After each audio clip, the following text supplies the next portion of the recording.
கோவை மாவட்டம் மேட்டுப்பாளையத்தில் பிரசித்தி பெற்ற வனபத்ரகாளியம்மன் கோவிலில் தட்டு காணிக்கையை கையாடல் செய்ததாக 4 பூசாரிகள் அதிரடியாக கைது செய்யப்பட்டுள்ளனர். பூசாரிகள் மீதான திடுக்கிடும் குற்றச்சாட்டின் முழுமையான பின்னணி என்ன? மேட்டுப்பாளையம் வனபத்ரகாளியம்மன் கோவில் உதவி ஆணையர் மற்றும் செயல் அலுவலராக பணியாற்றி வருபவர் US கைலாசமூர்த்தி.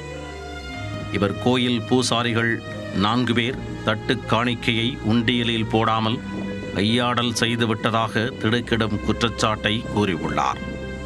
இந்த விவகாரத்தில் கோவில் பரம்பரை அறங்காவலர் வசந்தா பூசாரிகளுக்கு உடந்தையாக இருந்து செயல்பட்டதாக குற்றம் சாட்டினார்.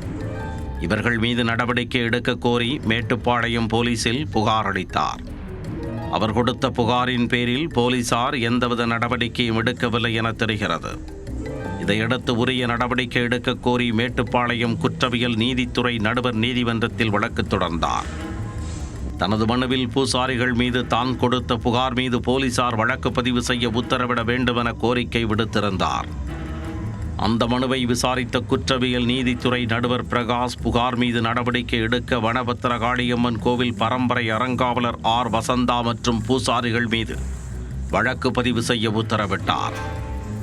நீதிமன்ற உத்தரவை அடுத்து மேட்டுப்பாளையம் போலீசார் வழக்கு பதிவு செய்தனர். இந்த நிலையில் பரம்பரை அறங்காவலர் வசந்தா மற்றும் பூசாரிகள் முன்ஜாமீன் கோரி சென்னை உயர்நீதிமன்றத்தில் மனு தாக்கல் செய்தனர். இதனை விசாரித்த சென்னை உயர்நீதிமன்றம் கடந்த 23ஆம் தேதி முன்ஜாமீன் மனுவை தள்ளுபடி செய்து உத்தரவிட்டது. இதையடுத்து கோவில் தலைமை பூசாரி ரகுபதி, உதவி பூசாரிகள் தண்டபாணி, விஷ்ணுகுமார், சரவணன் ஆகிய 4 பேரை அதிரடியாக போலீசார் கைது செய்தனர். கைது செய்யப்பட்ட 4 பேரையும் போலீசார் நீதிமன்றத்தில் ஆஜர்படுத்தினர். வழக்கை விசாரித்த நீதிபதி 4 பேரையும் 15 நாள் காவலில் வைக்க உத்தரவிட்டதை அடுத்து கோவை மத்திய சிறையில் அடைக்கப்பட்டனர். கோவில் பரம்பரை அறங்காவலர் வசந்தாவை கைது செய்ய போலீசார் தீவிர நடவடிக்கை மேற்கொண்டு வருகின்றனர்.